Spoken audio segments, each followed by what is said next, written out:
Real estate agent ignored black client. Turns out he was the buyer. And builder Miles stepped into the open house, his eyes scanning the gleaming hardwood floors and high ceilings. The home was a vision, his vision, built from the ground up with his hands, though no one here would know that. The sign outside proudly displayed the name of the real estate firm, but Miles's company was behind it all, quietly. He barely noticed Tessa as she greeted other guests, her voice polite, perfunctory. "Welcome, feel free to explore," she said, barely acknowledging him. He caught her glance, just enough to see her dismiss him with a fleeting, uninterested look. She assumed he was nothing more than a landscaper, or maybe a curious neighbor. Miles could feel the weight of her assumptions pressing down on him, like a physical thing. He moved to the kitchen, lingering by the countertops. He wasn't sure why he'd come here today. Maybe to remind himself of how far he'd come, or maybe because he was still searching for something. Validation, perhaps. "Can you tell me about the materials used for the countertops?" he asked, his voice even calm. Tessa glanced up, distracted by a couple of white buyers who had just walked in. "It's granite," she said, her eyes darting back to the couple. She barely seemed to care about his question. Miles pressed further. "And the flooring, it's unique." She gave him another quick look, this time colder. "It's hardwood, obviously," she said with a smile that didn't reach her eyes, already turning her attention back to the couple. The microaggressions were small, but they stacked up like bricks. Each dismissal, each glance, each brush-off, piled on top of the last. Miles clenched his jaw, but his expression remained unreadable. He walked away, stepping out onto the back porch, silent. His pulse throbbed in his temples. Anger simmered beneath the surface, but there was no room for outbursts. Not here, not now. He could feel it. This familiar weight of being unseen, of being underestimated. It wasn't new, it never was. As he stepped toward the exit, Tessa handed a brochure to the white couple standing beside him. "Only serious buyers, please," she said with a smile that was all too familiar. Miles paused, anger bubbling to the surface. He turned, walking out the door without a word, his mind already racing. They had no idea who they'd just brushed off. They wouldn't see it coming. But they would. He'd make sure of it. Miles sat at his desk, the glow of the computer screen illuminating the blueprints spread across the table. The clean lines of the floor plans contrasted sharply with the clutter of his office, papers, half-drunk coffee, cups, and the quiet hum of his phone. His fingers traced the edges of the design, but his mind wasn't on the details of the house. Instead, it lingered on the open house from earlier. Tessa's face, her dismissive smile, the way she treated him like just another background character in a story that wasn't his. The memories of his father's hands, weathered and calloused, filled his thoughts. Flashbacks flooded his mind. Days spent side by side with Elijah Reed, building homes from scratch. They'd started with nothing. The lumber was cheap, scraps they could afford, but every nail they drove, every piece of wood they placed, was an act of defiance. "You build with your hands, son," his father had always said, "and you make sure they remember your name."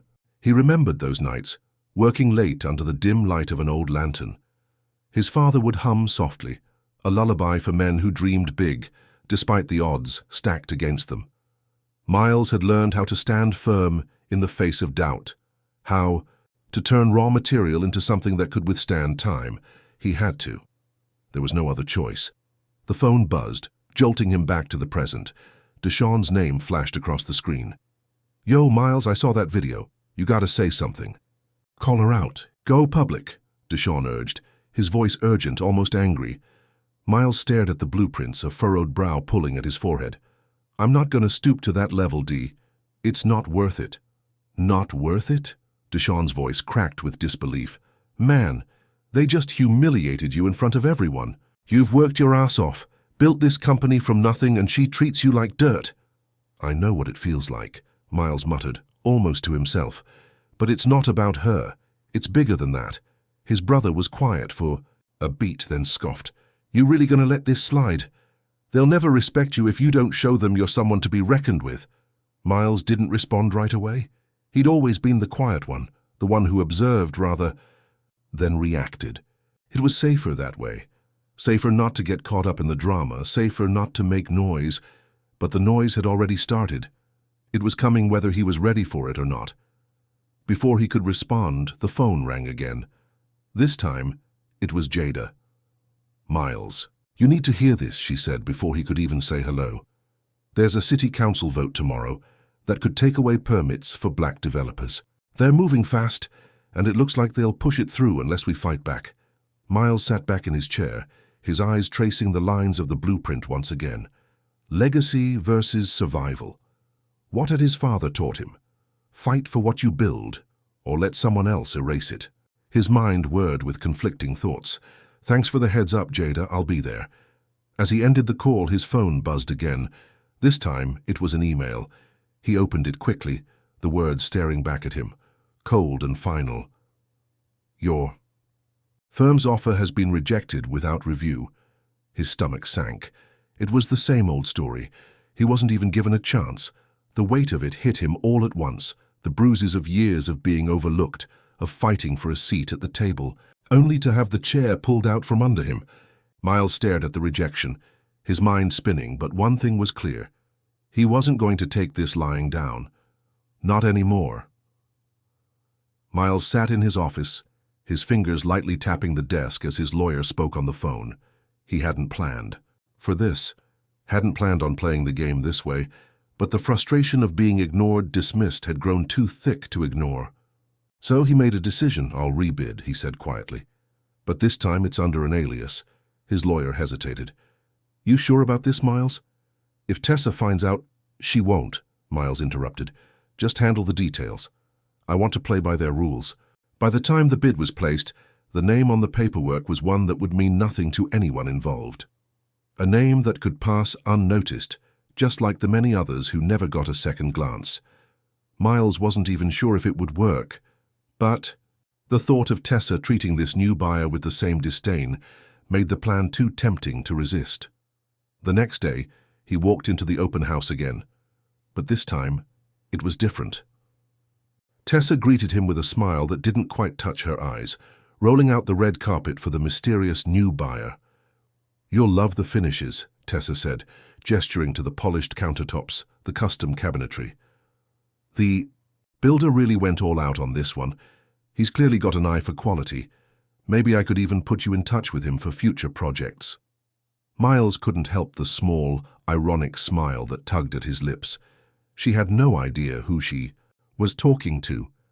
She had no idea that the builder she was praising was standing right in front of her. Meanwhile, Jared, her boss, appeared behind her, looking increasingly uncomfortable. The media buzz about racial bias in real estate was picking up steam, and it was starting to turn their quiet little sale into a potential nightmare. "Tessa," Jared said, his voice tight, "I'm getting some calls about the incident with the last buyer. You might want to keep a low profile on this one." Tessa stiffened, clearly aware that her conduct was now under scrutiny. She gave a strained nod, but quickly turned her attention back to the new buyer, oblivious to the irony unfolding before her. Miles stood there, the game beginning to unfold, silently watching the charade. But he had one last move to make. He booked a private walkthrough, this time under his real name. The house was silent when Miles stepped inside. The familiar smell of fresh paint and polished wood filled the air. He could almost hear his father's voice echoing in the walls, the sound of their shared work, their shared pride. Tessa walked beside him, her heels clicking sharply on the hardwood floors. She was trying too hard to be professional now, after the fiasco with the earlier open house. The tension between them was palpable, but she didn't know the half of it. Not yet. "This is one of the best features," she said, gesturing toward the wide, open living space. Her voice was a little too bright, too eager. The flow between the rooms, the natural light, perfect for entertaining. Miles nodded but didn't respond. His eyes scanned the room, searching for imperfections. As he walked past the wall, he spotted a small scuff, just enough to catch his eye. "Didn't install this right," he muttered, bending down to examine the mark. Tessa blinked, her expression faltering for a second. Her polished exterior cracked just slightly as she looked at him. "Excuse me?" Miles stood up, eyes meeting hers. His lips were tight as he let the silence hang between them. "There's a scuff. It happens. It's fixable. Tessa paused, her confusion deepening. I didn't realize you were so familiar with the details of the house, she said, trying to regain some composure. But her voice wavered. The realization began to settle in. The man she had dismissed, the one she had assumed was nothing more than a bystander, was the very person she had been speaking about. The builder. Miles let the discomfort linger in the air, savoring it. His father's words echoed in his mind, a mantra he had carried with him all his life. Don't let them write your name in pencil. Tessa took a step back, her face flushing slightly. Do you know the builder? She asked, her voice small now. Miles allowed a slow smile to curve his lips, the mask slipping just enough to let her see the truth. Better than you think. The City Hall meeting was packed, the air thick with tension. Miles stood at the back, arms crossed, his eyes scanning the crowd. It was the first time in a long time he had ventured into such a public space, but Jada had insisted. This fight isn't just about you. It's about all of us, she'd said when she called. She was right. Councilwoman Naomi Fletcher stood at the front, passionately speaking about the growing issues surrounding gentrification in the city. As she wrapped up her speech, her gaze locked onto Miles, a knowing look passing between them. Miles Reed, Naomi said, her voice carrying through the room. You have the tools. Why are you still invisible? The words hit like a punch. Miles stood a little taller, but a tightness clenched in his chest. He wasn't used to being called out like this, not in front of everyone. He had spent his life avoiding the spotlight, staying hidden in the shadows. Naomi wasn't asking for an answer. She was pushing him to stand up and take what was rightfully his.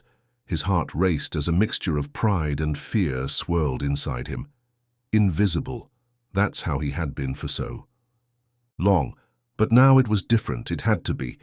Elsewhere, Tessa was scrambling. Miles could imagine her face, stiff, defensive, trying to explain herself to Jared. She had to cover her tracks after the open house debacle.